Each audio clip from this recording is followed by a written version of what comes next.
salmos, pero los titulares: aprende a orar con los salmos, libro de los salmos, Señor eres mi esperanza.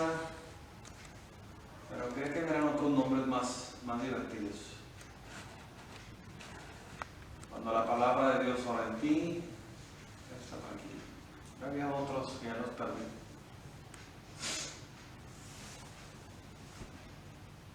Los salmos más poderosos.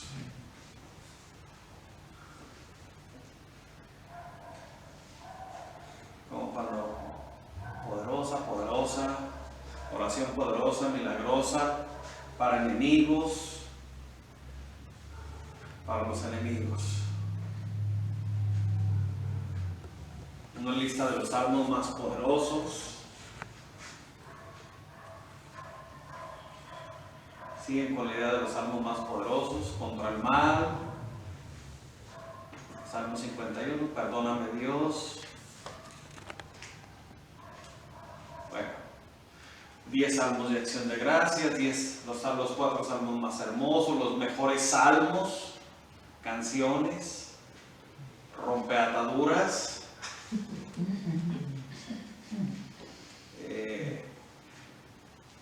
Bueno, ya es salmos con lluvia. Salmos con lluvia.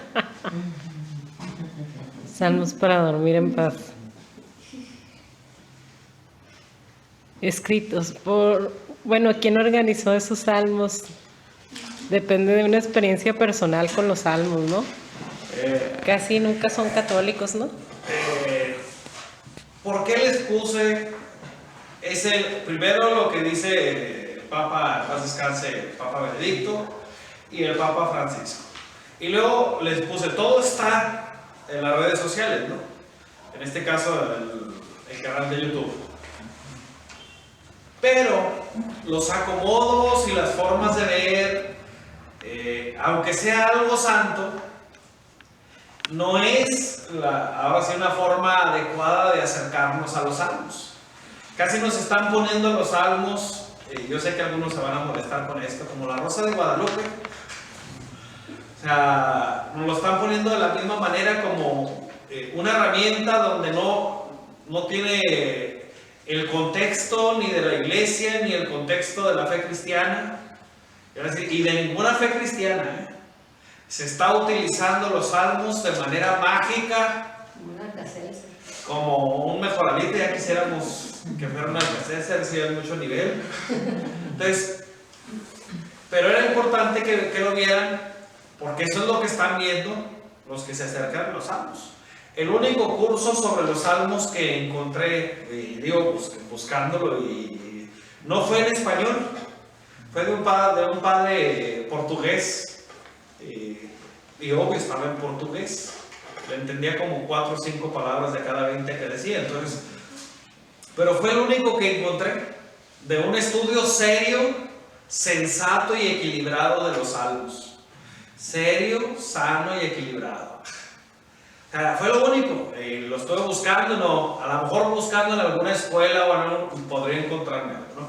Pero bueno, los salmos no son mejoralitos y no son recetas y no son cánticos mágicos. Les aseguro que si buscamos los salmos, alguno de los 150 que son, que es lo que llamamos el libro de los salmos o el salterio no es igual a los salmos, ¿Cómo, padre, se atreve a decir eso? El salterio es la manera en que la iglesia hace oración todos los días, distribuyendo los 150 salmos en 4 semanas. En 4 semanas. Primera semana, segunda semana, tercera semana, cuarta semana. Entonces se va dividiendo y cada 4 semanas se rezan todos los salmos, distribuidos en las oraciones de laudes, vísperas completas, hora intermedia, que puede ser tercia, sexta o nona, que es así, padre, está hablando como en parábolas. Es la oración oficial de la iglesia, es la oración que se hace en todas las casas de religiosas, que se hace en los seminarios, que esperemos pronto poder poner también en la parroquia, regresarlo. Antes lo tenían, antes de que llegara, tenían eso. Con la pandemia también, como bien dijo el Papa Francisco, dejamos de hacer algunas cosas. El detalle de dejarlo de hacer es que había que pasar los libros de mano en mano, ¿no? Solamente el sábado en la mañana. Pues igual, bendito sea Dios que se hacía, aunque sea un día, ¿no? Pero si se tiene la liturgia se podría pensar agresivamente, ya que tenga un vicario para que él se encargue. Así, ay, padre. Bueno, ¿qué son los salmos? ¿Qué es un salmo? Es un canto. Puede ser un canto, puede ser un himno, puede ser, ahora sí, es una forma de expresar nuestros sentimientos y ahora sí, dirigidos a Dios. Nosotros somos un pueblo medio primitivo o primario de esto de los sentimientos. Cuando digo primitivo o primario, digo salvaje. O sea, nuestros sentimientos son algo que con lo que andamos con mucho tiempo y con mucho cuidado, y rara vez somos capaces de manejarlos eficazmente y eficientemente. Sí, podrá decirme alguno que es muy maduro en esto, que lo puede hacer con toda tranquilidad, pero no siempre es la realidad. Cuando hablamos de nosotros, de nuestra fe, tenemos que tener cuidado de no convertirla únicamente en algo para tirarnos al drama o para apapacharnos o para dejarnos, ahora sí, algo únicamente sentimental. Así, pero los sentimientos son parte importante de nuestra experiencia de fe. Las emociones, las motivaciones, los sentimientos religiosos son algo completamente válido que hay que integrar dentro de un proyecto de vida. Los salmos son una forma concreta, práctica, de ir canalizando nuestros sentimientos a la hora de dirigirnos a Dios. Pero como bien dijo el Papa Francisco en la audiencia que escuchamos, en la catequesis que escuchamos, no basta con lo que nos relaciona con Dios, sino tiene consecuencias muy prácticas en nuestra relación con los demás. Entonces, los salmos son un camino para conectar nuestras emociones, nuestros sentimientos a nuestra vida de fe, pero también son una forma de que esa conexión con Dios se prolongue, se extienda, se manifieste en la relación con los demás. Entonces, un salmo es como va a decir, ay padre, siempre sale con eso. No importa. Tengo 3 perritos, 2 perros ya grandes y un cachorrito, y el cachorrito se me está haciendo un revoltoso. Se llama Kratos. Se me está haciendo un revoltoso. Entonces, ¿qué tuve que hacer para que el perro se volviera más dócil, más obediente, más tratable? Tuve que ponerme a caminar con él. O sea, tuve que ponerme a caminar con él y a enseñarle a que le guste caminar conmigo. Entonces, esta parte, o sea, no es magia, es una forma concreta de mostrar un camino a través del cual logre educarlo, domesticarlo de la mejor manera posible. En este caso, es una mascota que hay que educar, con la que hay que trabajar, ¿no? Punto. Los salmos son un canal de comunicación de nuestra vida de fe, ahora sí, de manera integral. Hay salmos que son bien rudos, son rudos. Así, ay, este grosero, ¿cómo se atreve a decir eso? Hay un salmo muy famoso que en los 60, si no me equivoco, se volvió una canción muy famosa, Los ríos de Babilonia, se llama la canción. Se me olvidó ahorita quién la cantaba, pero igual tenía una voz impecable la mujer. El punto es, no sabemos la canción, y los que nos oprimían nos invitaban a cantar un cantar de Sión, mas ¿cómo vamos a cantar un cantar de Sión en esta tierra de esclavitud? En los ríos de Babilonia nos pedían que cantáramos un cantar de Sión. Entonces esa parte no la sabemos, y algunos que ya tenemos años hasta nos emocionamos al escuchar. ¡Qué bonito se escucha! Tiene palabras muy fuertes. Babilonia, Babilonia, ¿Quién no quisiera tomar a tus pequeños y estrellarlos en los peñascos? Eso dice el Salmo. Va a decir, ¿cómo que dice eso? Eso dice el Salmo. Es una forma muy fuerte de expresar sin querer engañar a Dios lo que estamos sintiendo. Va a decir, Padre, lo hicieron, ellos eran los esclavos en Babilonia. Ellos eran los esclavos, no eran los que podían hacer eso. O sea, no es que lo hicieran alguna vez. A la hora que dicen esto, yo me imagino, con todas las limitaciones que esta palabra tiene, no lo podemos imaginar. Que nos esclavicen a nosotros y que además esclavicen y vendan a nuestros hijos. Dice uno, no es como que nos vaya a hacer una situación muy agradable. O sea, y ellos tuvieron que vivir con eso.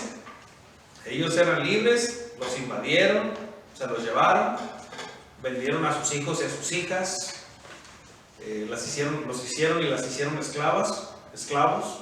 Y a la hora de estar, ahora sí, dirigiéndose a Dios, pues le están reclamando a Dios esta realidad, con amor, con respeto, con fe, pero la realidad, ¿cómo la están viviendo? Los salmos, a veces quisiera, es que las poesías son muy bonitas. Sí, los salmos no son una poesía. Y aún hay poesías que son muy agresivas también, decía, ay padre, ¿como cuáles? Lean por ahí algunas llamadas Nervo para que le entren los de Octavio Paz, que tiene una que otra, que son bastante agresivas. Entonces, el punto al que un salmo es un canal de comunicación, pero es un canal de comunicación honesta y transparente. Hay salmos que hablan de la belleza, hay salmos que hablan, o sea, todos los sentimientos que podemos tener y conectarlos con Dios, ahí se manifiestan. La desesperación, a veces la tristeza, a veces el dolor, a veces la depresión, a veces la ansiedad, a veces todo lo que gusta, también las partes bellas de la experiencia de la relación con Dios, la confianza, por ejemplo, en Dios. El Señor es mi pastor, nada me faltará. En verdes praderas me hace reposar, llena mi copa hasta los bordes a despecho de mis enemigos. Aunque camine por cañadas oscuras, nada de temer. Entonces, cuando hablamos de este tipo de emoción, de este tipo de pasión, de este tipo de sentimiento, estamos hablando nosotros de una de las partes más importantes de toda experiencia de fe, de toda experiencia de religión o de toda experiencia religiosa. No como las tontadas, es como una experiencia religiosa. Cuando hablan por ahí en una canción, es una experiencia religiosa, dice uno, no sabe lo que está hablando. O sea, está manipulando, usando palabras que no alcanza a entender. Pero bueno, si ven que se me hincha la vena y que luego se me hincha la vena de acá arriba y que me empieza a temblar la quijada, háblenle a un médico. Quiere decir que no estoy muy bien. Entonces, ¿cómo para un cristiano, qué es un salmo? Y no nomás para los cristianos, todos los cristianos, sino también para el pueblo de Israel, porque también para ellos son importantes. ¿Qué son los salmos? Son un tesoro. Son un condensado de la experiencia religiosa, son ahora sí, una forma condensada de la espiritualidad a la que estamos llamados. No andar con que cómo estás bien, que tienes nada. Y luego estamos todos tóxicos, tóxicas, pero los otros son los que tienen la culpa. No, mi hermano, no, mi hermana, es que no aprendes a dejarte, ahora sí, a decirle al Señor. Nosotros tendríamos que tener nuestros salmos, manejarlos así. a la hora que nos acercamos a comunicarnos con Dios y casi de cajón tener nuestros 5, 7, 10 salmos que dominamos. Así, padre, ¿qué quiere decir que dominamos? Que sabemos qué números son y dónde encontrarlos y casi le tenemos un separador en la Biblia para encontrarlo rápido. Cuando tengo, y no estoy como estos hombres que nos ponen en YouTube, los más poderosos. Todos los salmos son palabra de Dios. Todos los salmos reflejan una experiencia, un caminar de toda la historia del pueblo de Israel. Así lo hacen de una manera bella, hermosa, coordinada. Ya en su presentación final, como se le entregó al pueblo de Israel y como la iglesia tomó desde un principio. Son reflejo de toda la historia. No hubo un momento en que se sentara alguien, con todo respeto, el rey David no se sentó un día y se puso y le empezaron a dictar salmo por salmo. No. Se habla tradicionalmente, con minúscula la tradición. ¿Por qué digo la tradición con minúscula? ¿Y por qué hago esta distinción? La tradición con mayúscula es de donde brota todos los sacramentos, toda la liturgia de la iglesia y todo lo que creemos. Y de esa tradición con mayúscula también brota la Sagrada Escritura. O sea, un fruto de esa tradición con mayúscula es la Sagrada Escritura. Así, ¿cómo, padre? Sí, primero fue la tradición con mayúscula y luego fue la Sagrada Escritura, o sea, como la conocemos actualmente. El mismo pueblo de Israel no la tenía así como nosotros tenemos el Antiguo Testamento. Ellos tenían los rollos divididos en 3 o 4 partes. Estaba la Torá o el Pentateuco, como le queramos decir, los 5 primeros libros. Después estaban los profetas y luego estaban los otros escritos, donde están los salmos y donde estaban otros más, ¿no? El libro de sabiduría y otros más por ahí, que son muchos. No tenían algo que nosotros entendiéramos como la palabra de Dios como la entendemos nosotros ahorita. Luego les voy a hacer examen sobre esto de la palabra de Dios. Esto no me acuerdo si ya lo vimos o no lo hemos visto. Pero ¿cuál es la diferencia? ¿Por qué decimos en la primera lectura y en la segunda lectura palabra de Dios y en el Evangelio decimos palabra del Señor?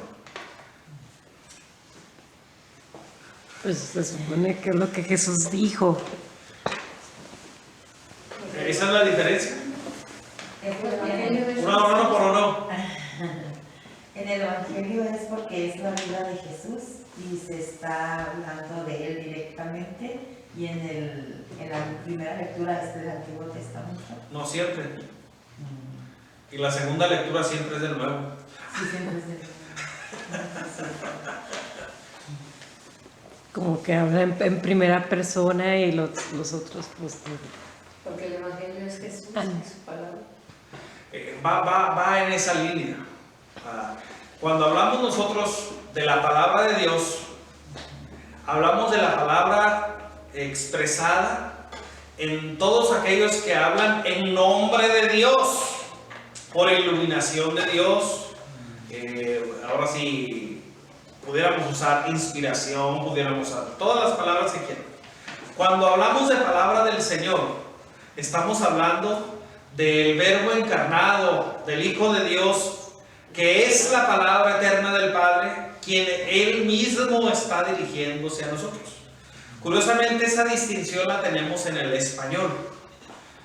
No quiero ser gacho, pero a los que les tocó el latín, ¿se acuerdan cómo decía? ¿Había cambio en las palabras? Ya sé que a lo mejor no les tocó mucho, Ya no ¿no? me acuerdo. En latín era la misma palabra para decir verbum domini, verbum domini. O sea, verbum domini significa palabra del Señor. Domini es Señor, verbum es palabra. Entonces, en latín usaban la misma expresión, no había distinción.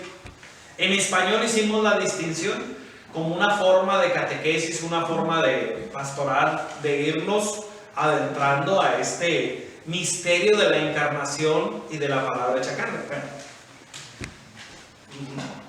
Eso nomás así como una pregunta que les pueden hacer los pequeños algún día, porque Si todo es palabra de Dios, sí, todo es palabra de Dios. Pero no es la palabra de Dios en los profetas, la palabra de Dios en la creación, la palabra de Dios en la historia del pueblo de Israel. O sea, pero bueno, los salmos, como ya nos decía tanto Papa Benedicto como Papa Francisco, tocan un abanico muy amplio de sentimientos. Les voy a preguntar a los niños, ¿cuántos colores tiene el arco iris? Nomás hay dos, así que no es así como... Ya me va a decir, padre, yo ya soy adolescente. Tiene el arco iris. ¿El arco iris? Sí. No, tranquila, no quiero ponerlos en crisis. Van a responder lo más probable que 7. 7. Pero en realidad son como 30 y tantos, 40 y tantos, y si nos ponemos más exigentes son más de 100. Nuestro ojo alcanza a percibir únicamente 7. Las diferentes tonalidades que hay entre uno y otro no las alcanzamos con nuestra vista. Pero no son 7. No son 7, son mucho más. Y esto no es, ay, el padre se lo sacó de la manga, no. Investíguenlo en Google si les interesa. Nuestro ojo alcanza a ver 7, que es lo que usualmente tenemos acomodado, y lo traemos a veces grabado así como que estoy seguro que son 7, padre. ¿De qué color es la luz? Amarilla. Sí, cuando es cálida. O blanca cuando es fría. Depende de... Cálida y fría se refiere a la intensidad de los focos. Unos son amarillo, tipo amarillo, que se le llama luz cálida, y la otra se llama, ¿don Luis? Luz de día. No. ¿Es luz fría? Sí. Fría, así sencillo. Así hasta que supe algo de ese tipo de cosas. Ténganme paciencia. La luz no tiene color. La luz no tiene color. No tiene color. Nosotros percibimos algunas, por ejemplo, cuando vemos cómo pasa la luz sobre la gota de agua y se crea el arco iris, vemos un efecto físico de refracción de la luz dentro de todo su espectro. O sea, pero igual, la luz es la misma. La manifestación se presenta de distintas formas. Bueno, pero esas son otras historias. Ando muy motivado con los salmos. O sea, los salmos nos sirven, además de manifestar todo el abanico de nuestros sentimientos. Además de eso, nos sirve para acceder e ir aprendiendo a saborear la belleza. Este par de niños que hoy nos acompañan, si les ponemos de un lado un caldo de verduras y unas sabritas, no respondan, por favor. ¿Qué van a escoger? Lo más seguro es que en esta etapa ya respondieron con la pura mirada. Sí, padre, ¿de cuáles son las sabritas? Hay chamoy, hay salsa, hay limoncito. Entonces, a la hora que ellos toman esa decisión, ¿qué es lo que hacen las personas cuando venden sabritas? Yo soy aficionado a las sabritas también, ¿eh? Digo que yo en la alimentación me parezco mucho a los niños. Sí me gustan los caldos, ¿no? Ya en esta etapa de mi vida los disfruto, los valoro, todo lo que gusten. Aprendo a que tengo que mejorar los hábitos alimenticios si quiero estar en buenas condiciones, pero es algo muy para después. ¿Qué pasó durante estos 25 años de vida? ¿Qué pasó durante los últimos Nada personal. 40 años de mi vida? Así, tengo más, aclarar. Pero ¿qué pasó? A partir de los 2-3 años, como mi tía, ya empezaba a comer sabritas, entonces ya no era lo que me daban. Antes era lo que me daban y no había bronca. Pero ya en esa edad ya empecé a decir me gusta y no me gusta, y ya empezamos con los problemas. Entonces, ¿qué pasó? Fui desarrollando el paladar, el gusto, y fui conectándolo al cerebro, a la inteligencia. Le hago así porque usualmente ahí nosotros ubicamos las ideas, el pensamiento y la razón, ¿no? Fui ubicando la necesidad de unir la razón, lo que me conviene, con aquello que me gusta. No es lo primero que aprendemos, es algo que toma su tiempo. Igual los salmos nos enseñan a ir degustando la belleza. O sea, ir degustando la belleza. Y esto no es algo exótico, ni extraño, ni romántico. Es algo real. Tenemos que ir aprendiendo. No sé si se los dije, pero tengo un amigo sacerdote que un día acompañó a sus amigos del colegio, de la primaria, de la secundaria, los acompañó a un mundial que fue en París. Y él les hizo un proyecto, un programa para visitar todos los museos, todas las áreas culturales, todo esto. Obvio, ellos eran empresarios, eran gente ahora sí de otro ámbito. Pues querían ir a conocer las cosas que estaban de acuerdo a lo que su paladar decía. Ellos querían ir a los lugares exóticos donde había bebidas, ¿cómo le llaman? Hay una palabra, espirituosas. O sea, donde hubiera fiesta, donde hubiera ruido, donde hubiera... Y agarró el padre, el sacerdote, su proyecto, su plan, y lo hizo pedazos. Y ya los empezó a llevar a lugares para comida, para bebida, para fiesta, ¿no? El punto es, hay que desarrollar primero el paladar y luego presentar el platillo fuerte. Si presentamos nosotros primero el platillo fuerte sin haber desarrollado el paladar, lo que va a pasar es que lo vamos a rechazar y aparte nos vamos a vacunar. Entonces los salmos nos ayudan a dar ese pasito, a aprender a degustar la belleza. ¿Por qué necesitamos aprender a degustar? Nosotros, si ponemos cualquier imagen de Dios y se la presentamos a cualquiera, va a ser fácil que descubramos su bondad, o sea, el bien ahí presente, o sea, su bondad, su calidad, su capacidad de ofrecernos un bien, de hacernos un bien, de hacer el bien. Pero no va a estar igual de fácil descubrir la belleza. Cuando nosotros pensamos en el buen pastor, únicamente lo dejamos en el buen pastor. La palabra que se usa en griego para decir el buen pastor es kalos, con K. Esa palabra significa bueno y hermoso, bueno y bello. Bueno y bello. Entonces, los salmos nos ayudan a abrirnos primero. La bondad, como ya les dije, es muy fácil. Descubrir a Dios como bueno es fácil, porque nos hace el bien siempre. Está buscando nuestro bien, el bien de todos, siempre. Descubrir la belleza es un poco más difícil. Aprender a degustar la belleza es más difícil. Pero pasar de la bondad y de la belleza a la verdad exige todavía más. Los salmos nos ayudan a esto. Nos ayudan a descubrir la bondad, la belleza y la verdad de Dios. Así, padre, pero ¿cómo? Sí. Sí. Y nos ayuda a integrar la palabra de Dios en la liturgia. Es fabulosa su capacidad para catequética, su capacidad didáctica, o sea, pedagógica.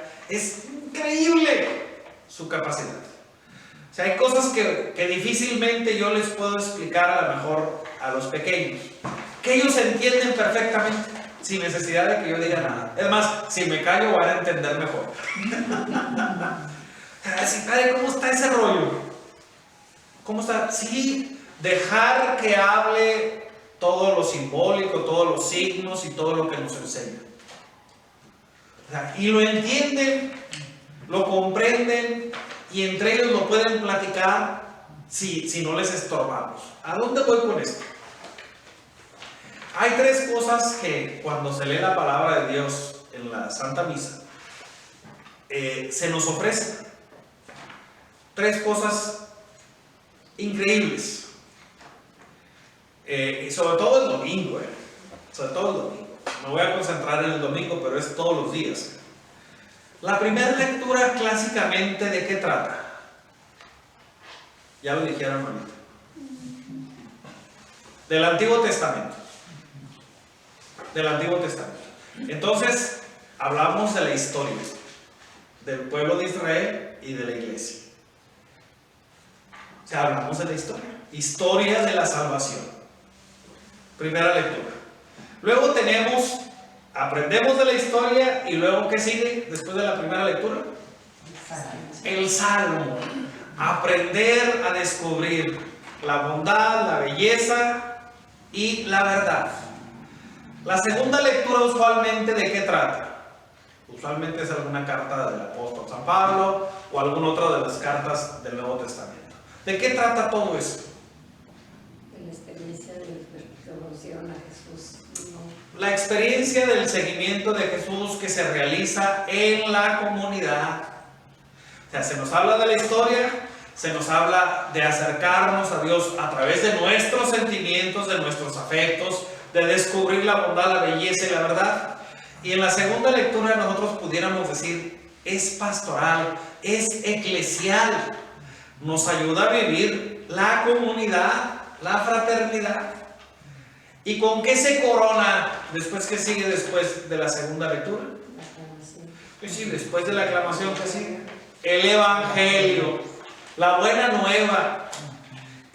Ahora sí, la historia, la bondad, la belleza y la verdad, la comunidad, la fraternidad, y se nos presenta a Jesús, la palabra de salvación, el buen pastor, el Salvador. Entonces, la liturgia aún en eso nos va guiando, nos va tomando de la mano, nos va diciendo, mira, voy a hacer como hablamos, bueno, no sé si los demás hablan así, yo voy a hablar por mí, como a veces hablamos entre los hermanos, entre los amigos, no seas tontito, pórtate bien, échale ganas. Si ustedes lo hacen o no lo hacen, yo lo digo, yo sí lo he hecho. No, se nos dice así con mucho cariño. Un día, bueno, a mí me cambian muy seguido de parroquia. Y llegué y tengo un hermano de pocas palabras, se llama Jesús Antonio. No creo que vea el video, así que no hay peligro. Y él no acostumbra a hablar mucho, es difícil a veces sacarle las palabras, pero cuando habla, rueda las cabezas. Entonces, me acababan de cambiar y yo iba a avisarles que me habían cambiado otra vez. O sea, a los 2 años me habían cambiado. Y luego me dice así con pocas palabras, así como él acostumbra. ¿Y ya te vas a hacer humilde o vas a seguir hablando como de costumbre? Lo dijo con otras palabras menos así. Así como las que dije ahorita. Ya aprende a callarte. Y a ser más humilde para que no te estén cambiando a cada rato. Bueno.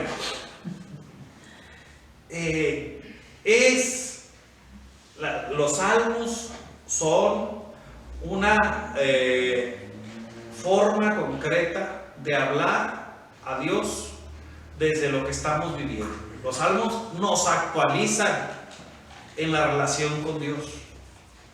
Les puedo poner 2, 3 salmos al azar, que escojan el que se les antoje cada uno, no de los que ya conocemos o nos sabemos de memoria, sino 1 o 2 para que vean el tenor diferente de cada uno, pero eso háganlo en su casa.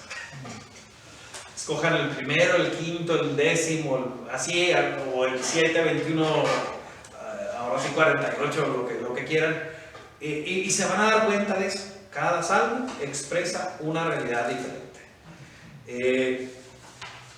pero nos actualiza.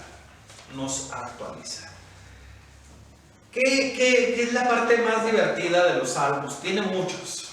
Una de las partes más emocionantes es la riqueza, la diversidad que tiene. No hay un solo sentimiento que a alguien se le pueda ocurrir, un afecto que se le pueda ocurrir, que no esté reflejado en un salmo. A mí hay un salmo que me fascina, ¿no? Como busca la sierva corrientes de agua, así mi alma te busca a ti, Dios mío. Tengo sed del Dios mío. ¿Cuándo entraré en la presencia del Señor? Y sigue el salmo, antes me los había hasta cantado, pero ya llegué a esa edad donde me pregunto si cerré la puerta o no la cerré antes de salir. Y pido que alguien me ayude a asegurarse de que si prendo alguna estufa esté apagada, ¿no? Entonces, ya llegué a esa. Yo sabía que tenía algo de europeo. Ya me está pegando el alemán, el Alzheimer. Yo sabía que tenía algo de europeo, de que los olvidos. Bueno, en los salmos encontramos, voy a mencionar nada más algunos sentimientos. Hay más, pero hay gritos de admiración. Hay gritos de admiración. Hay plegarias de súplica. Dios mío, ¿por qué me has abandonado? Así, cuando me estoy sintiendo así, no es que Dios me abandone. A la hora que lo escribió el salmista, ese salmo es un salmo de esperanza. Nos acordamos nada más del principio, porque son las palabras que dice el Señor. Pero es un salmo lleno de confianza, lleno de, pues en tus manos está mi vida, en tus manos encomiendo mi espíritu. Pase lo que pase y aunque me sienta como me siento. Ya estoy haciendo una interpretación libre, ¿eh? Ya se emocionó el padre. Bueno, hasta que se ahora sí, emoción. eso no va a ser, eso no es lo que está diciendo el salmo. Es el salmo 22. 22. Digo, dependiendo la numeración. Y también cuando uno está enojado, que se muere y que se acabe su apellido. No, hay cosas peores. Hay cosas peores. Pero ese es el salmo 22. Ahí lo puede buscar, póngale un separadorcito. Está el Salmo 23, que es el del buen pastor. Pero dependiendo de la numeración que siga su Biblia, puede ser el 22 o puede ser el 21. Y el Salmo 23 puede ser el 23 o puede ser el 22. Digo, dependiendo de la Biblia, porque luego... Pero el 23 es está ese y después sigue el del buen pastor. Eso estoy seguro. Además de las plegarias de súplica, hay acción de gracias. O sea, y es fácil. ¿Alguno que se acuerden de acción de gracias? Te doy gracias, Señor, delante de los El Salmo 8, por ejemplo. Señor, dueño nuestro, qué admirable es tu nombre en toda la tierra. ¿Qué es el hombre para que te acuerdes de él? El ser humano para darle poder. Lo hiciste. Entonces, sí, hay muchísimos salmos, tal de acción de gracias. También hay cánticos reales. Qué alegría. Como cuando me dijeron, vayamos a la casa del Señor y ya están nuestros pies delante de ti, Jerusalén. Ahí están los tribunales de justicia en el palacio de David. Es algo, ojalá pudiéramos decir, ahí están los tribunales donde se hace justicia aquí. Podemos hablar de que hay tribunales de justicia, pero tribunales donde sí se hace justicia. ¿Alguna vez han ido a los juzgados? A mí me tocó ir a dar razón de carácter de una persona. Así, se suena muy raro, ¿no? Decir que lo conozco y que sé que es una persona decente. O sea, era una cuestión de derecho familiar, ¿eh? No estábamos hablando de ningún crimen, de ninguna situación. Era una cuestión de herencias donde me pidieron que fuera porque me consideran ecuánime. Aunque luego digo las cosas aunque no les guste a las personas que me invitan, ¿no? Pero por eso ya luego ya no me invitan. Pero bueno, fui. Y estaba viendo cómo funciona, estuve ahí como 2 horas a pesar de que llevábamos citas. Y estuve viendo cómo funcionaba esto y lo otro y no me fui muy convencido. A la salida estaban peleándose y estaba alguien diciendo, a mí no me importa el chamaco, a mí me importa que aquel se amargue. Y yo así como... Dije, y aquí son los tribunales de justicia. Dije, yo lo crucifico, la crucifico y a los abogados también. O sea, al escuchar eso, sentí como que me arañaron por dentro. O sea, dice, no, eso no es tribunal de justicia.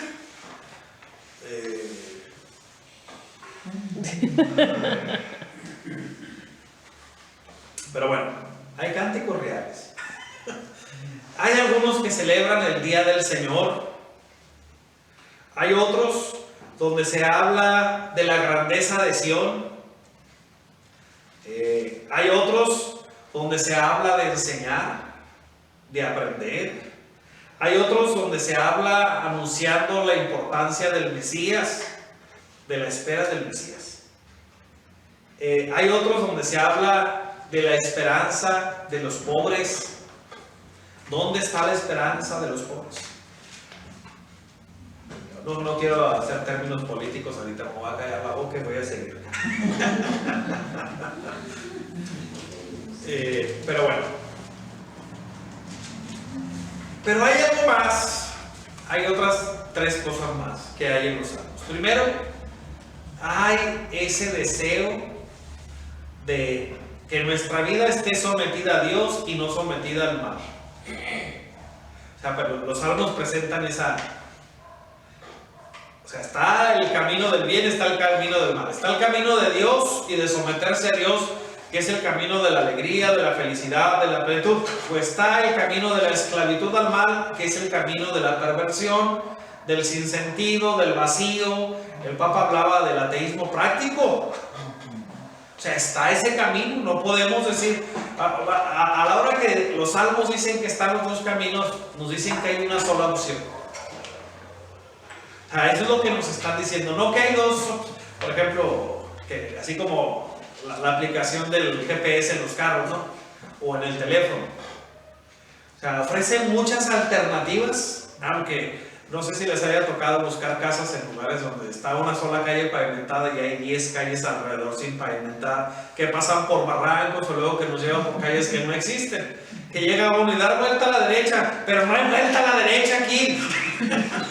No puedo dar vuelta a la derecha.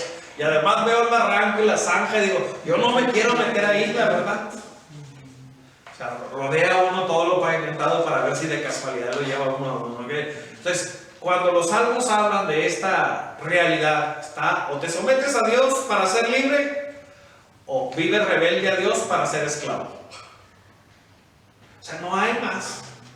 O sea, no suaviza, ni endulza, ni maquilla. Lo presenta así. Pero hay otra cosa más que presentan los salmos que se pone la cosa candente. Además de todo esto bueno que ya mencionamos, los salmos también nos presentan un problema moral muy fuerte. El problema moral es ¿por qué a los malos aparentemente les va bien? También presenta eso, la incomprensión de por qué le está yendo bien a este desgraciado, con todo respeto. Qué bueno que dije ese, no otra. ¿Por qué le está yendo bien si se porta mal? ¿O por qué portándose mal le va bien? O sea, presenta ese problema. O sea, y es un problema que raspa y duele y lastima. Y se le presenta a Dios. O sea, se le presenta a Dios y se le pone en sus manos. Esto con una doble función. De abandonarse en las manos de Dios, confiar en Dios. Y la otra es de no caer en la tentación de hacernos violentos, buscando justicia. Cuando se habla de justicia por nuestra propia mano, estamos hablando de doble injusticia, ¿eh? No existe la justicia por nuestra propia mano. O sea, si el perro del vecino, con todo respeto, la mascota, me muerde, yo no voy a decir, yo mato al perro. No, mi hermano. No. Tú vas con tu vecino, le das la queja, le avisas.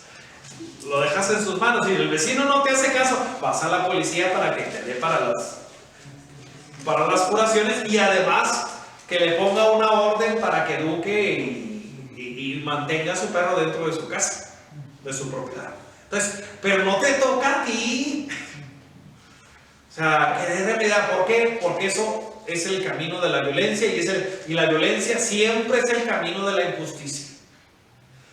O sea, la violencia siempre va a ser un camino de la injusticia, no es el camino de los justos. El camino de la justicia, ojalá y pudiéramos decirlo, no me siento muy contento de decirlo para nuestro país y para muy pocos países, ¿no? El camino de la justicia, uno de los caminos debe ser la ley. O sea, la ley que se cumple, la ley que establece un estado de derecho donde todos vivimos bajo lo que marca la guía o el proyecto de nación que se llama Constitución. Es uno de los caminos, no es el único camino de la justicia, ¿eh? El otro camino de la justicia es el perdón. O sea, el perdón. Miguel de Unamuno decía, la última y definitiva justicia es el perdón. Así, padre, ¿quién era Miguel de Unamuno? Ay, revíselo en Samuel. Yo me la aprendí de memoria. Me impactó esa frase y dije, esto es bueno. La cuestión candente la podemos poner como una pregunta. ¿Por qué el éxito del enemigo de Dios y las dificultades del justo? O sea, ¿por qué sentimos nosotros que cuando nos queremos portar bien se nos ponen más trabas en el camino? Entonces, esto es una cuestión de percepción, de apreciación personal, que hay que tener mucho cuidado. Los salmos nos enseñan a colocar estas cuestiones candentes en la órbita de Dios y dejar a Dios que nos ilumine, que nos guíe, que le dé sentido a lo que estamos experimentando, viviendo. Esto no quita, voy a ser muy claro, es mi opinión, esto no quita la legitimidad del derecho a defenderse uno mismo y de defender a su familia. O sea, no quita la legitimidad de si yo veo que se acerca un perro y me quiere morder dentro de mi casa, yo puedo defenderme y puedo defender a los míos. Igual si en el momento veo que un perro pone en peligro a otro cristiano, pues es primero el cristiano. Y sí, pobre, me da mucha lástima por la mascota, por el animal, me da mucha lástima, pero no voy a dejar que lo muerda de todas maneras. Entonces, medido, moderado y con un uso proporcional de lo que se necesita en el momento. O sea, no quita la legítima defensa. O sea, no la quita. O sea, lo que sí hace es ponernos un camino para que no lo volvamos un pretexto para hacer lo que nos dé la gana. Los salmos cuidan ese punto de que una cosa es que tengas derecho a defenderte si el perro te ataca, y otra cosa es que a la pasada, si no te gustan los perros, le quieras hacer daño. Eso también es un delito. Tener a un perro afuera sin control es un delito. Así, padre, pero ¿cómo? Sí, y más si son perros de raza mediana o grande. Es un delito, porque pone en peligro uno a todos los que pasen, y todos tenemos derecho a pasar. Dentro de tu casa ya es tu derecho de tener lo que tú quieras, pero tenlos adentro. Muy bien. Una última cosa, y hoy vamos a terminar temprano. Digo, si no hay preguntas. ¿Qué es lo más importante de los salmos? La parte más importante de los salmos es ayudarnos a aprender a confiar en Dios. O sea, es la parte más importante. ¿Por qué la iglesia desde muy temprano descubrió la necesidad de organizar todos los salmos y tenerlos? Cuando uno reza, por ejemplo, laudes o vísperas o el oficio de lectura, estamos hablando de que son 10 o 12 salmos distintos. Digo, pueden ser 11, pueden ser 12, ¿no? Dependiendo si hacemos las 3 horas, cosas así, las horas intermedias. Pero es una cantidad grande de salmos para recitar y para dirigirnos a Dios todos los días. Ahí también había, no sé si lo alcancé a mencionar o no, pero había una que decía un salmo para cada día. O sea, todos los salmos divididos en 150 días, y se puede uno suscribir y que le estén mandando uno el salmo, ¿no? para escuchar un salmo. Entonces, los salmos nos ayudan a crecer en la confianza en Dios. ¿Qué es la confianza en Dios traducida en palabras que nosotros usemos al día a día? Es tener fe, es tener esperanza y es vivir la caridad. O sea, confiar en Dios significa eso. Si alguna de estas tres no está, tendríamos que preguntarnos cómo anda nuestra confianza en Dios. Nosotros, a mí me dicen algunos, y esto nos pasa más a los hombres que a las mujeres. No, todos los hombres pensamos y sentimos que somos machos alfa, lomos, plateados. Todos. O sea, es difícil que se encuentre uno que diga yo no me siento así. Pero a la hora que nos ponen una prueba, por ejemplo, ¿qué tanto confías en ti mismo y te voy a poner un caballo enfrente? ¿Qué tanto confías en ti mismo y te voy a poner un borrego enfrente? ¿O te voy a poner un perro enfrente? Porque esos animales son animales que nos toman la medida, nos huelen y no se van con la finta. Entonces, cuando llega uno a ese punto, ¿qué tanta confianza tienes en ti mismo? Pero no tengan miedo, porque si tienes miedo, el borrego te va a atacar, el caballo te va a atacar y el perro te va a atacar también. Y no porque sean malos. Entonces, a la hora que voy, igual cuando nos hacen ese experimento, a mí me tocó, algún día se los voy a hacer aquí a ustedes, no se los voy a decir. Puse una dinámica y tenía a alguien vendado, y era, por cierto, un retiro de matrimonios. Tenía a uno de los dos, era el esposo el que estaba vendado. Y en la dinámica se puso la cosa tan divertida que la esposa empezó a gritarle, ¿qué no estás viendo? Y yo estaba a un lado y me le quedé así. No, no está viendo, está vendado de los ojos. Usted no está viendo que él no ve. Entonces, fue divertísimo porque yo pensé que le iba a pegar. Yo me atravesé, ya era sacerdote. Yo me atravesé porque me dio miedo que le fuera a pegar. O sea, que lo fuera a sopapear. O sea, dije yo, la confianza, cuando lo vendan a uno, confiar en que el otro lo va a saber guiar, dejarse caer y que el otro lo atrape a uno, son algunos vendarse y que lo traigan a uno caminando por todas partes. La confianza no, o sea, la confianza en Dios, nosotros decimos, como dice la Biblia, Dios rogando y con el mazo dando. En ninguna parte dice eso la Biblia. La confianza en Dios no tiene nada que ver con que si trabajas o no trabajas. Sí se nos pide trabajar, obvio, y se nos dice con mucha claridad. Así, ¿dónde se da el mandato para trabajar hablando de cosas simpáticas? Dependiendo de dónde lo ubiquen, va a cambiar la actitud. Unos lo ubican cuando los corren del paraíso. Es el castigo por el pecado. Y los que hemos ahora sí buscado otra explicación es, no fue ahí donde les envió a trabajar. Los envió a trabajar desde antes. Crezcan, sometan la tierra, crezcan y multiplíquense. O sea, y eso es previo. Eso fue cuando las cosas estaban bien. Hay algunos que ven el trabajo como un castigo porque lo ven desde esta perspectiva. Eso de ganarás el pan con el sudor de tu frente, lo tomamos como una maldición. Pero ya estaba el mandato antes. ¿Que varía la forma en que se tiene que trabajar? Sí. Sí. Que antes lo hacían con gusto y ahora lo hacemos por obligación. Eso ya es tu problema. Hay que hacerlo con gusto. Muy bien, ¿alguna pregunta, duda, queja? Yo voy a terminar.